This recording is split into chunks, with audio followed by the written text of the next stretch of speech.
더위 속에서도 건강을 잃지 않는 8월 보내시길 바랍니다. 라디오 서울이 함께합니다.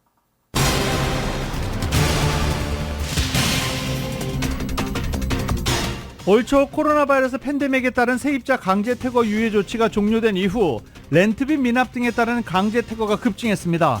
LA 한인타운에서도 강제 퇴거가 대거 이뤄졌습니다. 윌시아센터 코리아타운 주민의회에 접수된 주민들의 가장 큰 불만은 노숙자 문제였습니다. 최근 절도 등의 문제로 남가주 치안에 대한 불안이 높아진 가운데 버뱅크 경찰이 이번에는 노인 대상 소매치기를 공개 수배하고 나섰습니다. 세관 국경단속국이 온타리오 지역에서 하늘과 바다를 통해 밀반입된 총 40만 달러 상당의 가짜 애플 제품들을 압수했습니다. 바이든 행정부의 학자금 상환 조정 프로그램 세이브가 본격적인 신청자 접수에 들어갔습니다. 불법 이민자들의 자녀 취학 문제가 논란이 되고 있습니다. 일부 학교에서는 이들의 등교를 거부했고 또 충분한 지원을 받지 못하고 있다는 주장이 나오고 있습니다. 내년 재선에 도전하는 바이든 대통령이 경합주 여성 유권자들의 표심을 잃을 위기에 있다는 여론조사 결과가 나왔습니다. 응답자 상당수가 새 후보를 바라는 것으로 나타났습니다. 미국 내에서 중국인들의 토지 소유를 제한하려는 움직임이 확대되고 있습니다.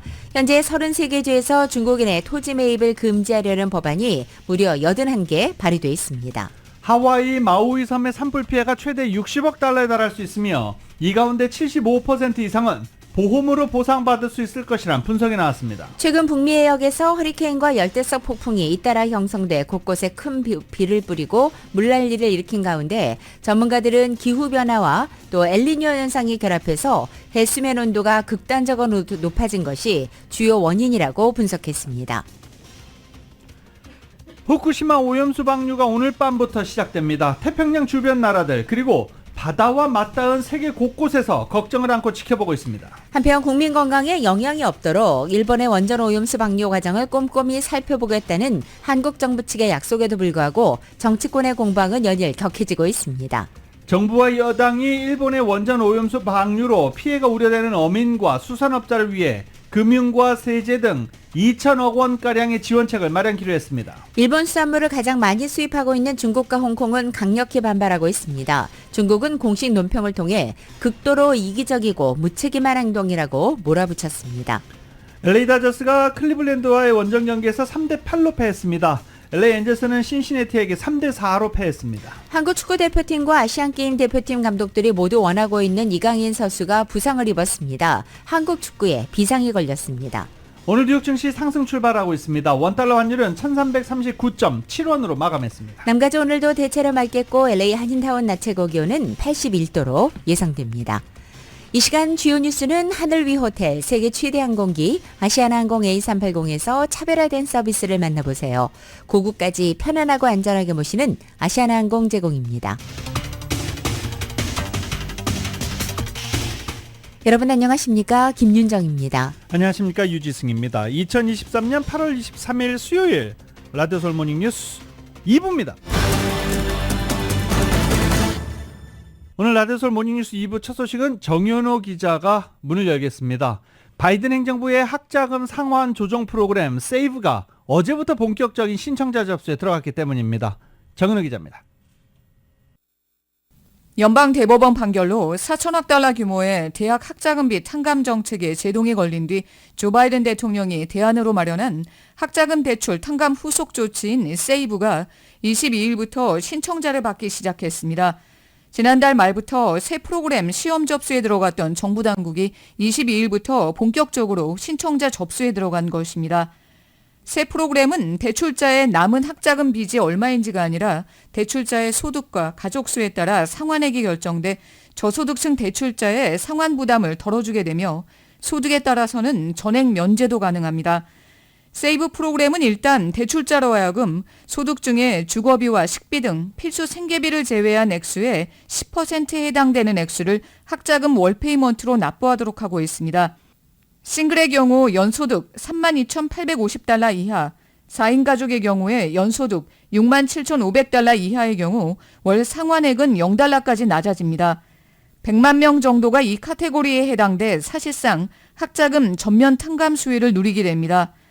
일부는 상환액이 현재의 절반 정도로 줄어들 것으로 예상되며 최소 10년 이상 학자금을 상환하면 남은 빚은 탕감될 수 있습니다. 또 월페이먼을 낸다면 내지 못한 이자 때문에 잔고가 불어나는 일은 없습니다.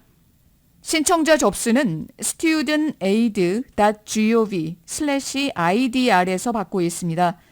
이 프로그램은 연방정부로부터 학자금 대출을 받은 경우에만 적용됩니다. 자녀를 위해서 학부모가 플러스론을 대출받은 경우는 수혜 대상에 포함되지 않습니다.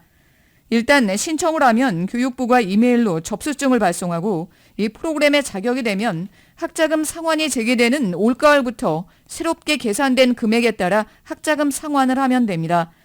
코로나 팬데믹으로 인해 이루어진 학자금 상환 유예 조처가 이달 말에 해제되면서 9월 1일부터는 대출자의 학자금 대출액에 대한 이자가 합산되기 시작하며 납부는 10월 1일부터 시작됩니다. 학자금 론 상환을 위해 세이브 플랜으로 변경한 경우 종전의 플랜을 통해 상환한 빚에 대해서 크레딧을 받을 수 있습니다. 교육부는 세이브 프로그램이 저소득층 대출자들의 월페이먼을 없애주고 또 기타 대출자들에게는 연 최소 $1,000의 상환금 절감 효과를 가져올 수 있다고 밝혔습니다. 세이브 프로그램으로 약 80만 명이 총 $390억 규모의 학자금 대출 탕감 수혜를 받을 것으로 추산됩니다. 라디오 서울 뉴스 정현호입니다. 내년 재선에 도전하는 조 바이든 대통령이 2020년 대선에서 집권 동력이었던 경합주 여성 유권자들의 표심을 잃을 위기에 있다는 여론조사 결과가 나왔습니다. 어제 시사주간 뉴스위크에 따르면 중도 성향 정치단체인 노 레이블스가 8개 경합주 유권자들을 대상으로 실시한 여론조사 결과를 발표했습니다. 바이든 대통령이 재선을 위해서 승리를 거둬야 할 경합주 중에 여러 곳에서 여성 응답자의 상당수가 다른 인구 집단에 비해 민주당의 바이든 대통령이나 공화당의 유력한 주자 도널드 트럼프 전 대통령이 아닌 제3당의 후보를 바라는 것으로 나타난 것입니다. 네바다, 위스콘신주에서는 제3의 후보가 있길 바란다는 여성 응답자 비율이 남성보다 높았습니다. 또 미시건, 아리조나, 플로리다주에서도 절반을 훌쩍 넘는 남녀 응답자가 제3의 후보를 원한다고 말했습니다. 이것은 주로 바이든 대통령이나 트럼프 전 대통령 모두 인기가 낮기 때문이라고 뉴스위크는 지적했습니다. 2020년 대선에서 여성 지지율이 낮았던 트럼프 전 대통령뿐만 아니라 현직 대통령인 바이든도 내년 대선에 출마하지 않아야 한다는 응답이 높게 집계됐다는 결론입니다. 한편 여성들은 민주당 물결인 블루웨이브로 여겨진 2018년도 중간선거나 바이든 대통령이 트럼프 전 대통령을 상대로 승리했던 2020년 대선에서도 핵심 역할을 한 것으로 평가됐습니다. 내년 11월에 열리는 대통령 선거에서 공화당을 대표할 대선 후보 경선이 오늘 막을 올립니다. 공화당은 위스콘신주 밀워키에서 첫 번째 대선 경선 토론회를 개최합니다. 오늘 저녁 6시에서 8시까지 2시간 동안 이번 토론회에 론 디센티스 전 플로리다 주지사를 포함해 8명이 참가합니다. 트럼프 전 대통령은 참석하지 않겠다고 이미 선언한 바 있습니다. 유권자 중에는 나를 모르는 사람이 없다 라면서 참석하지 않겠다는 뜻을 분명히 밝혔습니다. 남가주 곳곳에서 공화당 첫 TV 토론 와치파티도 열립니다. 칼슨 등등에서 와치파티가 열리고 칼슨을 제외한 다른 곳들은 입장료를 받기도 합니다. 롱비치는 입장료를 받습니다. 재임 기간에 일방적인 보호무역 정책으로 여러 나라와 갈등을 빚었던 도널드 트럼프 전 대통령이 내년도 재선에 성공하면 모든 수입 제품에 새로운 관세를 부과하는 방안을 추진하고 있다고 워싱턴 포스트가 어제 보도했습니다. 트럼프 전 대통령이 지난 16일 저녁 뉴저지주에 있는 자신의 골프클럽으로 경제 참모들을 불러서 2024년 대선에서 경제 문제를 어떻게 다룰지 논의한 것입니다. 이 자리에서는 미국이 수입하는 사실상 모든 제품에 보편적 기본 관세를 부과하는 방안이 논의됐다는 것입니다. 이후 트럼프 전 대통령은 다음 날 팍스 비즈니스 인터뷰에서 공개적으로 10% 관세를 주장하기도 했습니다. 외국 기업들이 와서 자기들의 제품을 미국에 덤프하면 자동으로 이 10% 관세를 내야 한다고 하자 난 모두가 10%를 내는 게 좋다고 생각한다고 말했습니다. 트럼프의 참모들은 관세 정책이 주요 대선 공약이 될 것으로 예상하면서 아직 관세율을 확정하지는 않았다고 워싱턴 포스트에 전하기도 했습니다. 워싱턴 포스트는 새로운 관세가 실제로 도입되면 세계 경제에 엄청난 혼돈을 초래하게 되고 이에 따른 다른 국가와의 갈등은 트럼프 전 대통령의 첫 임기 동안 있었던 무역 전쟁을 넘어서는 수준이 될 것이라고 평가했습니다. 다음 소식입니다. 일본이 후쿠시마 원전 오염수를 오늘 밤 방류 개시할 것으로 알려졌습니다. LA 시간입니다. 도쿄전력은 채취한 오염수 표변의 삼중수소가 이미 기준치 이하라고 밝힌 가운데 기상 등의 변수가 없으면 오늘 밤 방류를 강행할 것으로 보입니다. YTN입니다. 도쿄전력은 방류 시기가 결정된 직후 방류 준비를 위한 작업에 속도를 냈습니다. 今後最大限の緊張感を持って 일본 언론들은 복수의 정부 관계자를 인용해 도쿄전력이 해양 방류를 이르면 내일 오후 1시에 시작하는 방향을 조율하고 있다고 보도했습니다. 앞서 도쿄전력은 오염수 1톤을 바닷물과 희석해 대형 수조에 담아 삼중수소 농도를 측정했습니다. 이어 수조에서 채취한 표본의 삼중수소 농도가 방류 기준치인 리터당 1,500베크럴 이하인지 확인하고 있다고 밝혔습니다. 도쿄전력은 기상 상황 등의 문제가 없다면 방류를 강행할 방침인데 하루 460톤씩 17일 동안 우선 오염수 7,800톤을 방류할 계획입니다. 일본 정부는 해양 방류 후 바닷속과 주변 어패류의 삼중수소 농도를 측정해 공개하기로 하는 등 소문 피해 최소화에 안간힘을 쓰고 있습니다. 또 우리나라와 중국 등 주변국의 삼중수소 배출량이 더 많다는 것을 강조하면서 자국의 오염수 방류가 안전하다는 점을 강조했습니다. 하지만 현지 어민들의 우려는 좀처럼 가라앉지 않고 불안감을 나타내는 국민 역시 적지 않습니다. 이런 가운데 홍콩의 수출 규제와 중국의 반발도 본격화하면서 일본 어민들의 피해는 한층 커질 수 있을 것으로 보입니다. 일본이 방류의 안전성을 강조하고 자국 어민들에 대한 지속적인 지원을 약속하고 있지만 방류 이후 일본 국내외에 어떤 파장이 미칠지 가늠하기는 여전히 어려워 보입니다. 도쿄에서 YTN 김세호입니다. 일본 썸물을 가장 많이 수입하는 중국과 홍콩은 강력히 반발하고 있습니다. 중국은 공식 논평에서 극도로 이기적이고 무책임한 행동이라고 몰아붙이기도 했습니다. YTN입니다. 홍콩에 있는 일본 대사관 앞이 항의 집회로 시끌벅적합니다. 오염수 방류에 반대하는 이유를 조목조목 적은 서한은 일본 대사관 측에 전달됐습니다.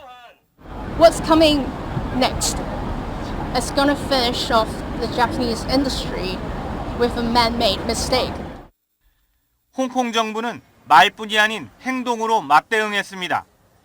오염수를 방류하는 그날부터 현재 일본 5개 지역 수산물 금수 조치를 10개 지역으로 확대하겠다고 밝혔습니다. We have a plan to prohibit those food from the Japanese prefectures, which we believe to have some risk. 이미 일본 수산물 수입 절차를 까다롭게 바꾼 중국은 이게 다가 아니라는 점을 분명히 하면서 일본 정부를 겨냥해 직격탄을 날렸습니다. 외신들은 일본 정부의 방류 결정 과정과 이후 미칠 파장에 주목하면서 엇갈린 입장도 전했습니다. 뉴욕타임스는 일본 정부가 중요 이해관계자를 충분히 설득하지 않은 채 방류를 결정해 수십 년간의 불신과 논쟁이 될 수 있는 씨앗을 심게 됐다는 방사능 전문가의 우려를 전했습니다. 로이터 통신은 한국 활동가들이 항의하고 있지만 한국 정부는 방류와 관련한 IAEA 평가를 존중한다고 결론 내렸다고 전했습니다. 오염수가 포함하는 삼중수소의 위험성에 대해선 견해가 엇갈렸습니다. CNN은 대다수 국가기관의 경우 소량은 위험하지 않지만 대량으로 섭취할 때 위험할 수 있다는 데 동의한다고 전했습니다. 하지만 호주의 핵 전문가는 가디언과의 인터뷰에서 삼중수소가 지난 수십 년간 환경이나 건강에 해롭다는 증거 없이 방류돼 왔다고 설명했습니다. YTN 황보현입니다.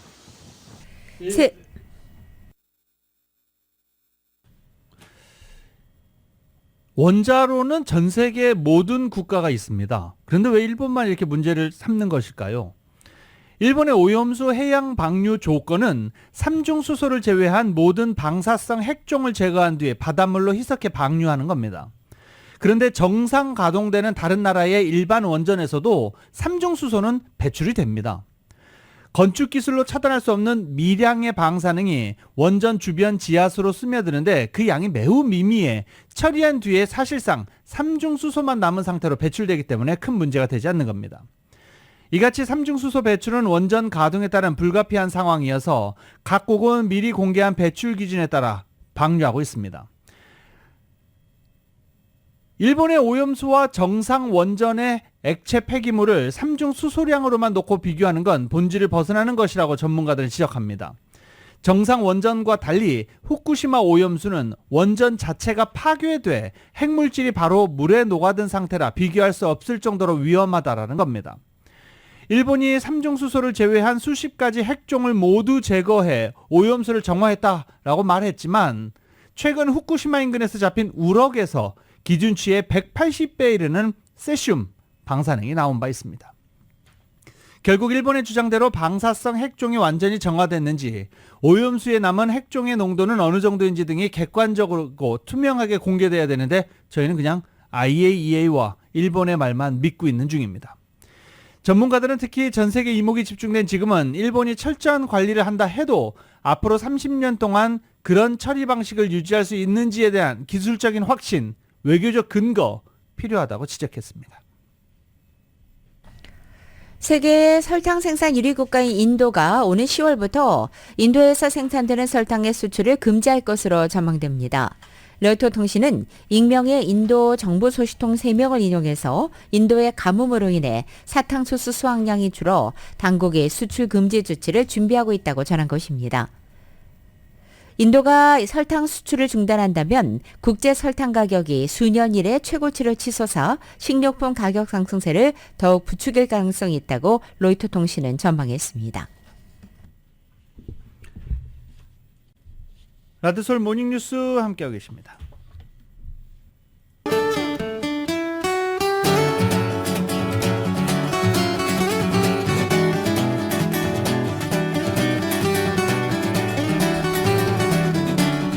맥도날드의 소세지 맥머핀 위드 에그 샌드위치 2개가 단돈 5불 50센트입니다. 단품 2개 가격보다 저렴하게 먹을 수 있는 맥도날드 제공으로 8월 23일 수요일 남가주에 내십니다.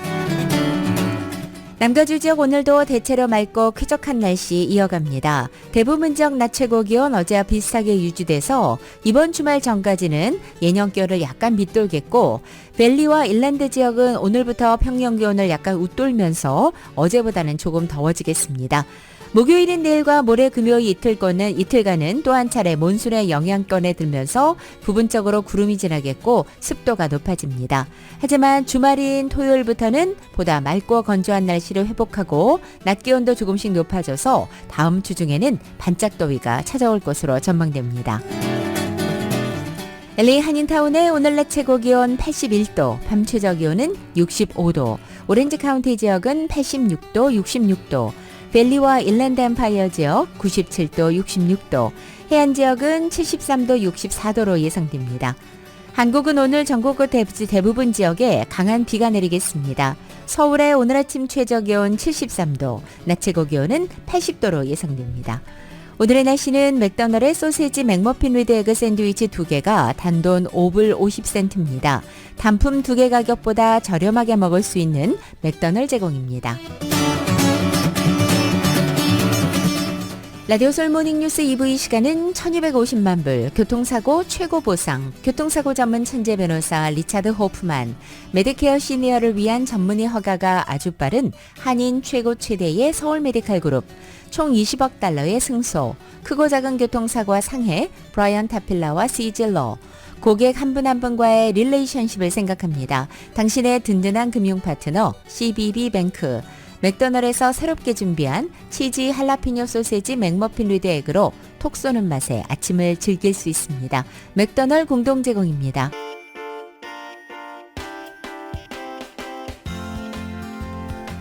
라디오솔 모닝뉴스 2부 이 시각 현재 프리웨이 교통 상황입니다.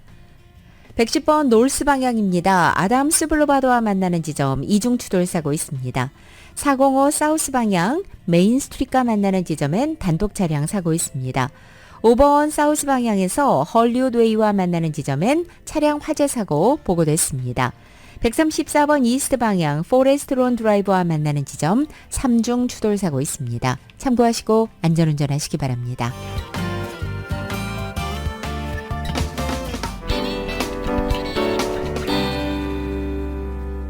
라디오서울 모닝뉴스 함께하고 계십니다.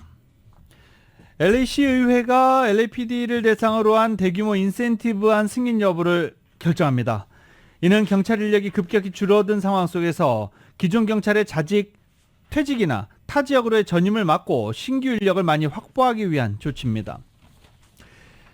그리고 또 LA 경찰 충원을 독려하기 위한 인센티브 정책 펼치겠다라는 것입니다. 오늘 결정이 될 텐데요. 이 안이 승인될 경우 경찰 급여 인상폭은 앞으로 4년 동안 매년 최대 6% 사이가 될 전망입니다. 신입 경찰 초봉은 8만 6천여 달러로 인상됩니다. 또 앞선 안에서 순찰시 인센티브가 제공되는 등 다양한 혜택 조항들도 포함될 예정입니다. 경찰의 인력난 속에 현존하는 경찰의 퇴임 또는 타주 이직을 최선으로 줄이고 신규 경찰 인력을 더 많이 확보하기 위해서 이렇게 결정을 할 것으로, 아직 결정은 안 났습니다. 하지만 오늘 대부분 결정이 날 것으로 예상이 되죠. 실제 경찰 아카데미를 졸업한 LA시 경찰이 3년 동안 일할 경우 받는 인센티브 15,000달러지만 2만 달러를 넘는 안도 오늘 이 안에 포함되어 있습니다. LA 한인타운을 관할하는 윌셔센터 코리아타운 주민의회가 본격적인 활동을 시작했습니다. 주민의회에 접수된 타운 주민들의 가장 큰 불만이 바로 홈리스 문제로 나타났습니다. 이은 기자가 전해드립니다. 윌셔센터 코리아타운 주민의회는 LA 시내에 위치한 99군데의 주민의회 중 한인타운 복판에 거주하는 한인들의 불만 사항들을 수렴해 LA시 치안당국의 건의사항을 전달하는 중요한 기관입니다. 한인회와는 달리 주민회가 관할하는 지역에서 발생한 한인들의 불만들을 접수합니다. 윌셔센터 코리아타운 주민회의 비영리단체 MCCN의 대표인 마크리 신임의장이 임기를 시작한 데다 주민회의 대의원 대다수가 한인 1.5세들로 채워져 본격적인 활동을 시작했는데, 마크리 의장은 최근 윌셔센터 코리아타운 주민회의 관할 지역에서 벗어난 한인들의 불만 건수가 많이 접수되고 있다고 지적했습니다. 윌셔센터 코리아타운 주민회의 관할 구역에 대해 많은 한인들이 제대로 인지하지 못하고 있는 데 따른 것입니다. 마크리 의장은 주민회의 경우 한인회와는 달리 관할 지역에서 한 블락이라도 벗어나면 접수된 민원을 관할 지역 주민회의에 보내야 된다고 덧붙였습니다. 서쪽으로서는 11가하고 웨스턴하고 올림픽에서 멀먼트 쭉 올라가가지고 멜로스 101 프리웨이에서 서쪽으로서는 웨스턴을 내려가가지고 웨스턴 쭉 내려오시면은 여기 11가에서 한인타운 주민의 바운드리예요. 여기에서 있는 모든 주민들의 이슈는 한인타운 주민회에서 관리를 하고 토론하고 도와줄 수가 있습니다. 최근 주민회에 접수된 한인들의 불만 건수 상당수가 윌셔센터 코리아타운 주민회의 관할에서 벗어난 지역에서 대한 것이라며, 한인들이 주민회의 불만 건수를 제보할 때 이런 점들을 사전에 숙지하도록 당부했습니다. 그 바운드리에서 LA시에서 관여 있는 이슈를 다뤄가지고 LA시하고 시의원 사무실, 경찰, 311 홈룰 센터에서 우리가 요구를 할 수 있고 이슈를 다룰 수가 있는 그런 권위가 있습니다. 현재 윌셔센터 코리아타운 주민회의에는 노숙자 문제, 치안 문제, 쓰레기 불법 투기, 소음 등에 대한 주민들의 컴플레인들이 접수되었는데, 이 중 단연 홈리스에 관한 민원들이 가장 많았다고 합니다. 주민회의는 노숙자 센터와 협력해 노숙자에 대한 주민들의 불만을 해결하는 방향으로 추진하고 있다고 밝혔습니다. 가서 홈리스들하고 상담도 하고 LA 카운티 크라이스 홈리스 센터 분들이 오셔가지고 도와주고 될 수 있으면은 쉘터 가고 건강도 체크업해드리고 앰뷸런스도 오고 그런 프로시저가 있습니다. 마크리 신임의장은 주민의회는 한인타운들의 목소리를 근거리에서 듣고 이들의 어려움을 해결해주기 위해 존재한다고 강조하며, 언제든지 주민회의 한인들이 생활에서 겪는 불편함을 망설이지 말고 신고해달라고 전했습니다. 뭐든지 고칠 수가 있고 뭐든 이슈를 다룰 수가 있습니다. 시의원이 이걸 다 관리를 못하기 때문에 주민회에서 주민들의 의견을 받아가지고 시의원, 시장, 경찰 같이 말아봐 할 수 있는 그런 권위가 있습니다. 라디오 서울 뉴스 이은입니다. 올 초 코로나 팬데믹에 따른 세입자 강제 퇴거 유예 조치가 종료된 이후 렌트비 미납 등에 따른 강제 퇴거가 급증한 가운데 LA 한인타운에서도 강제 퇴거가 대거 이뤄진 것으로 집계됐습니다. 한인타운 일대는 LA에서 강제 퇴거가 가장 많이 이뤄진 4대 지역 중 하나로 나타났고 LA에서 강제 퇴거가 가장 많이 이뤄진 상위 20개 우편 번호 중 4군데가 한인타운 지역에 분포되어 있습니다. 아무래도 아파트가 많다 보니까 그렇게 되겠죠. 강제 퇴거 사유는 대부분 렌트비 미납입니다. 팬데믹 기간 유예에 따라 건물주들이 받지 못한 미납금이 한 유닛에 수만 달러에 이르는 경우도 상당히 많은 것으로 나타났습니다. 이들의 미납액을 총합치면 1억 5천만 달러가 넘습니다. 회계감사관실은 웹사이트에 지역별 포화도를 나타내는 지도를 공개했고 지도를 보면 한인타운 지역이 다운타운, 헐리우드, 라브레아와 함께 강제 퇴거가 가장 몰린 4곳 중 하나로 나타났습니다. 강제 퇴거 대상은 대부분 수천 달러 미납 렌트비가 있었고 일부는 수만 달러에 달하는 경우도 있었습니다. 심지어 한인타운 오가와 캔모어 애비뉴 교차점에 있는 한 아파트에서는 미납금이 무려 10만 달러로 나타나기도 했습니다. LA시 전체적으로 강제 퇴거 통지 기간은 3일 노티스가 3만 건으로 거의 대부분을 차지했습니다.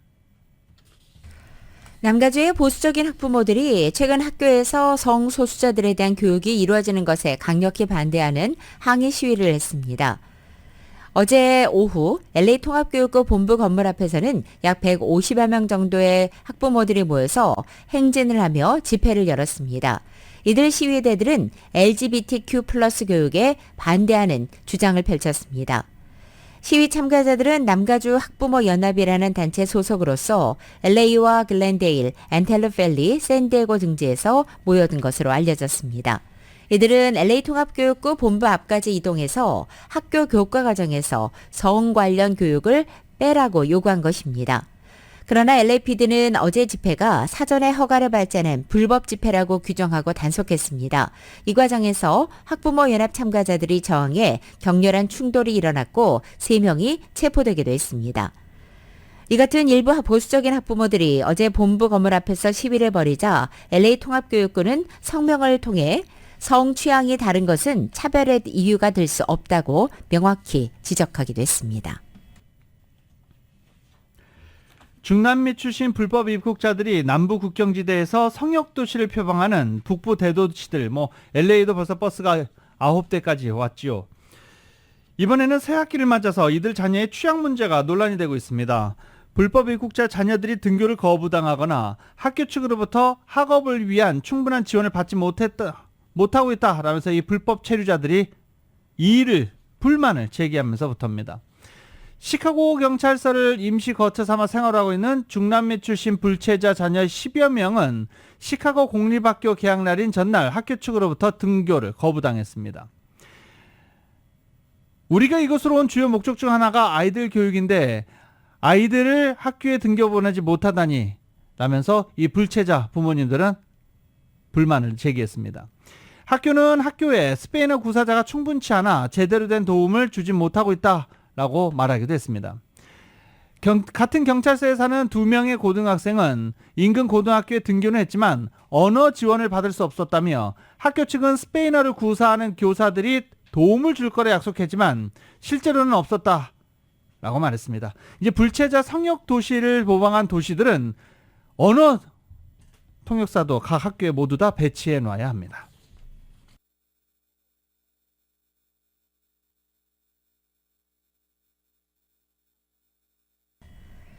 사이버 외교 사절단인 방크가 750만 재외동포의 이주 역사를 알리는 뿌리교육 사이트를 구축했습니다. 방크는 이 사이트를 재외동포 이주의 시작, 그들의 겪은 역사, 현재를 기억하기 위한 공간이다라고 규정했습니다. 이 방크 사이트는 재외동포의 정의와 이주 역사의 시작과 과정, 대륙별 재외동포 역사, 또 유대인 이주사 등으로 구성되어 있습니다. 대륙별 재외동포 이주 역사는 각국에서 발생한 역사적인 사건과 한인단체, 독립운동가, 동포 이야기, 주요 한인 거주지와 유명인사 등으로 기술되어 있습니다. 어제도 저희가 보도해드렸는데요. 다시 한번 알려드리겠습니다. 이 최근 코로나 바이러스가 재확산하면서 또 새로운 변이 출현 속에 백신 추가 접종 중요성 강조되고 있습니다. LA 한인회가 LA 카운티 보건국과 함께 달력에 이렇게 표시해 놓으십시오. 오는 30일입니다. 오는 30일 오전 10시 한인회관에서 무료 코로나 바이러스 백신 접종 진행한다라고 밝혔습니다. 마지막 코로나 바이러스 백신 접종 후 2개월이 지난 6살 이상을 대상으로 모더나 또는 파이자 백신을 제공하고 당일 백신 접종자 선착순 50명에게는 코로나 바이러스 검사 키트 4개도 함께 증정한다라고 설명했습니다. 예약을 하고 가셔야 되는데요. 예약 전화번호는 213-999-4932 213-999-4932번으로 예약하시고 백신 접종 받을 수 있습니다. 미국의 한 동물원에서 무늬가 전혀 없는 기린이 태어났습니다. 50년 만에 처음으로서 세계 유일의 민무늬 기린으로 기록되게 됐습니다. KBS의 보도입니다. 사람의 지문처럼 각자 고유한 얼룩무늬를 갖고 있다는 기린. 그런데 몸 전체에 아무런 무늬가 없이 오직 갈색 털만 나 있는 아기 기린이 공개돼 화제가 되고 있습니다. 이 희귀한 미무늬 기린은 지난달 31일 미국 테네시주의 한 동물원에서 태어났는데요. 동물원 관계자에 따르면 무늬 없는 기린이 마지막으로 기록된 사례는 1972년 일본 도쿄의 우에노 동물원에서 태어난 기린이었다고 합니다. 자, 이에 따라 지금은 이 아기 기린이 지구상에서 유일한 단색 민무늬 기린으로 추정되고 있습니다. 동물원 측은 처음엔 남다른 생김새 때문에 다른 기린 무리에서 외면당하지 않을까 우려했다는데요. 하지만 어미의 살뜰한 보살핌 속에 벌써 키가 2m에 가까울 만큼 건강하게 성장하고 있고요. 현재 이 기린의 이름을 짓기 위해 누리꾼을 대상으로 온라인 투표를 진행 중이라고 합니다.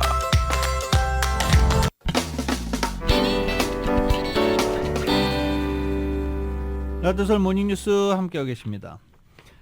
하와이 마우이 섬의 산불 피해가 최대 60억 달러에 달할 수 있고 이 가운데 75% 이상은 보험으로 보상받을 수 있을 것이라는 분석이 나왔습니다. 무디스 위험관리 솔루션은 이런 내용을 담은 보고서를 발표했습니다. 무디스는 피해 지역의 위성 항공 촬영 이미지와 마우이 당국이 발표한 피해 지도 등 여러 자료를 바탕으로 분석했다라고 설명했습니다. 다만 라지키란 보잘라 무디스 모델링 부사장은 공급망 측면에서 섬이 지니는 특수성과 일반적으로 높은 건설 인건비, 긴 복구 기간에 지속될 인플레이션의 영향, 법령의 구조 조건 등 사후 손실이 증폭될 가능성은 더 있다라고 덧붙이기도 했습니다. 마우이 섬에서 발생한 산불 12시간 동안 엄청난 양, 그리고 주택 2,200채 건물을 파손시켰고 사망자 수 115명, 이 가운데 35명의 신원만 확인됐고 실종자 수 1,000명 이상으로 현재 추정되고 있습니다. 최근에 지구온난화로 인한 각종 기상변화가 잇따르면서 예전에는 볼 수 없었던 모습들이 나타나고 있는 가운데 데스밸리가 폭우가 내렸습니다. 또 그리고 스위스 알프스는 빙점 고도가 올라가면서 만년설이 녹을 위기를 맞고 있다고 합니다. YTN의 보도입니다. 미국 서남부를 강타한 열대성 폭풍 힐러리가 내륙 지역에도 폭우를 몰고 오면서 사막으로 유명한 데스밸리에 역사상 최대 강수량 기록을 남겼습니다. 미국 기상청은 데스밸리 관측 지점인 퍼리스 크릭의 강수량이 하루 동안 559mm로 측정됐다고 밝혔습니다. 데스밸리 평균 연간 강수량은 569mm로 하루 동안 1년치 비가 한꺼번에 내린 셈입니다. Climate change affects the overall atmospheric and oceanic conditions that definitely then impacts the strength and the impact of any particular weather event, whether like say be wind or rain, hurricanes, whatever it might be. 이처럼 사막 지역에 기록적인 폭우가 내리면서 공원관리소는 데스밸리가 홍수로 위험한 상태라며 공원을 전면 폐쇄했습니다. 이런 기후변화는 유럽의 스위스에서도 뚜렷이 나타나고 있습니다. 기온이 0도 이하로 내려가는 상공의 높이를 뜻하는 빙점 고도가 계속 기록을 경신하고 있습니다. 기존 빙점 고도 기록은 지난해 7월 25일 기록된 5,184m였습니다. 이 기록 역시 1995년 7월 20일에 관측됐던 종전 기록인 5,117m를 27년 만에 깬 것이었습니다. 올해 기록은 작년보다도 115m나 고도가 올랐습니다.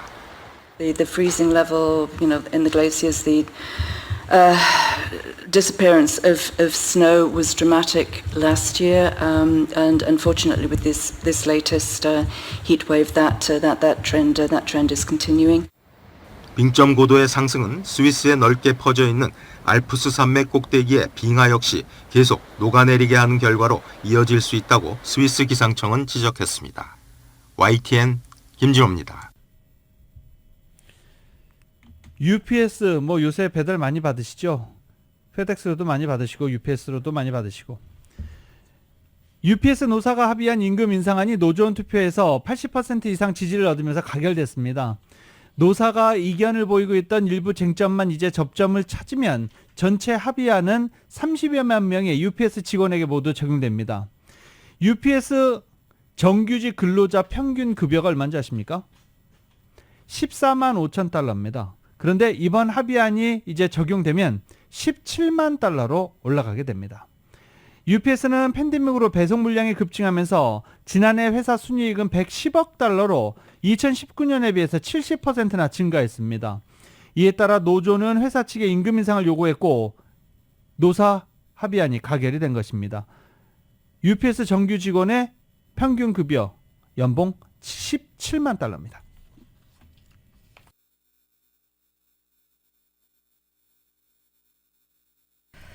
인공지능 AI 기술에 대한 경영이 가속하는 가운데 페이스북 모회사인 메타 플랫폼 메타가 최대 100개 언어로 기록하고 번역할 수 있는 AI 모델을 출시했습니다. 메타는 어제 Seamless M4T라는 이름의 새로운 언어 번역 AI 모델을 출시한다라고 밝힌 것입니다. 음성을 입력하면 이 텍스트로 번역을 하거나 텍스트와 텍스트 번역의 경우 100개 언어가 지원되고 음성과 음성 또는 텍스트와 텍스트의 경우 100개 언어로 입력하면 35개 언어로 번역됩니다. 다만 지원되는 언어가 적시되지는 않았습니다. 메타는 이전에는 서로 다른 모델에서만 사용할 수 있었던 기술을 결합해서 100개 언어를 지원할 수 있도록 했다며 이는 언어 차이를 넘어 실시간 의사소통을 가능하게 하는 잠재적 기반이 될 것이다라고 기대했습니다. 미국 정부가 자국민에 대한 북한 여행 금지를 1년 더 연장했습니다. 국무부는 별도 허가를 받지 않는 한 미국 여권으로 북한을 방문할 수 없게 한 조처를 내년 8월 31일까지 연장한다라고 공지했습니다. 국무부는 북한에서 미국인이 체포되고 장기 구금될 수 있는 심각한 위험이 지속되고 있으며 이는 미국인의 신체적 안전에 즉각적 위험이 되는 것으로 판단한다고 연장 배경을 설명했습니다. 국무부는 2017년 6월 대학생 오토 원비어가 북한에 억류됐다 혼수 상태로 풀려난 뒤 일주일 만에 숨지자 2017년 9월부터 처음으로 북한 여행을 금지했습니다. 그리고 매년 이를 1년씩 연장하고 있는 중입니다. 파키스탄에서 케이블카 줄이 끊어지면서 등교하던 학생 등 8명이 높은 협곡에 매달리는 일이 발생했습니다. 육로가 없는 곳이라 케이블카가 유일한 교통수단이었는데 헬리콥터 외에는 접근이 쉽지 않아서 구조에 난항을 겪었습니다. KBS의 보도입니다. 깊은 산악지역 협곡에 케이블카가 위태롭게 매달렸습니다. 수백 미터 아래론 강이 흐르고 있습니다. 케이블카를 움직이던 줄 하나가 끊어지면서 협곡 사이에서 오도가도 못하게 된 겁니다. 케이블카에는 6명의 학생과 2명의 어른이 탑승 중이었다고 현지 언론들은 전했습니다. 사고가 난 건 현지 시각으로 어제 오전 7시쯤. 이들은 유일한 교통수단인 의자 케이블카를 이용해 등교 중이었습니다. 약 350m 높이에 매달려 있어 헬리콥터가 유일한 구조 수단입니다. 군용 헬리콥터가 급파됐고 특공대원이 줄의 의지에 접근해보지만 헬리콥터의 바람과 공기 압력에 케이블카가 심하게 흔들리면서 구조에 어려움을 겪었습니다. 결국 오후 늦게야 1명이 구조됐고 밤 11시가 되어서야 8명이 모두 구조됐습니다.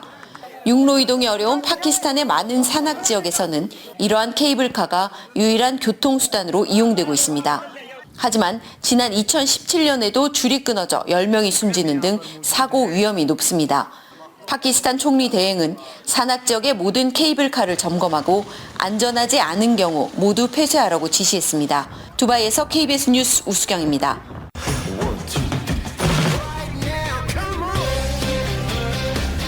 라디오서울 모닝뉴스 스포츠 소식입니다. 스포츠 소식은 전문가가 추천하는 이민법과 가정법 전문 제인정 종합법률사무소 제공입니다.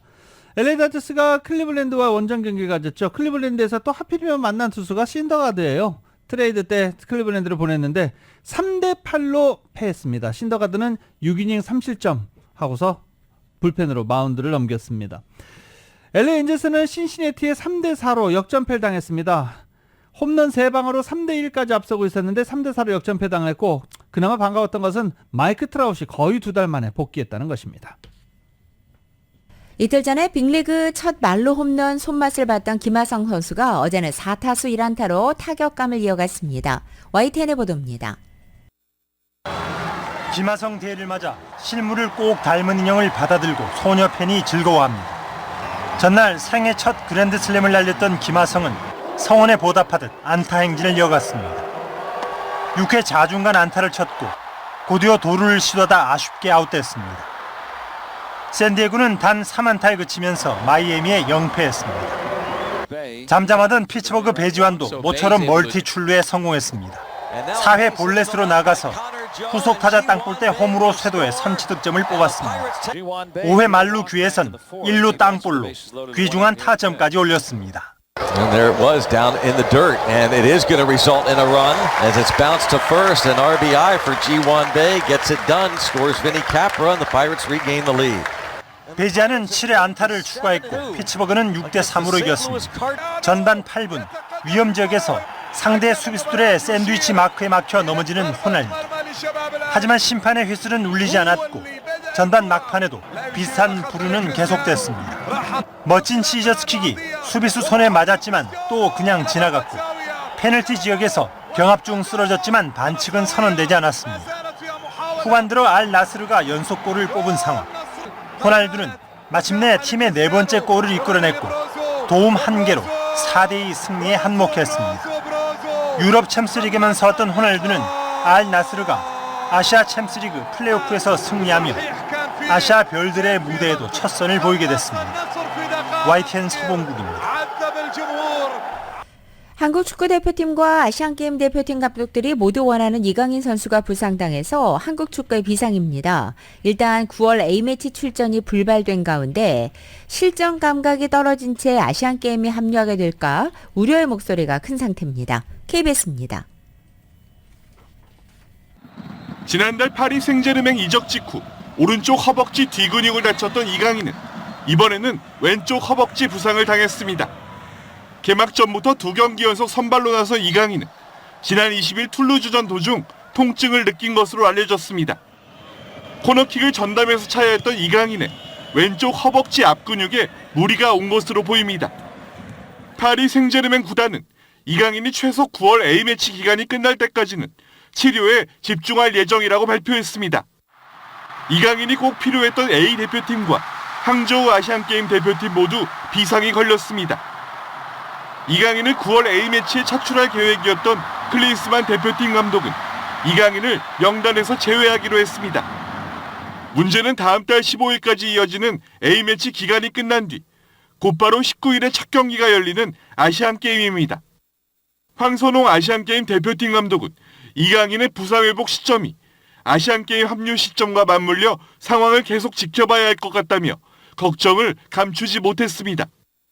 일단 회복 기간은 3, 4주 정도 걸릴 것으로 보이는데 제대로 회복되지 않을 경우 구단에서 차출을 반대할 수도 있습니다.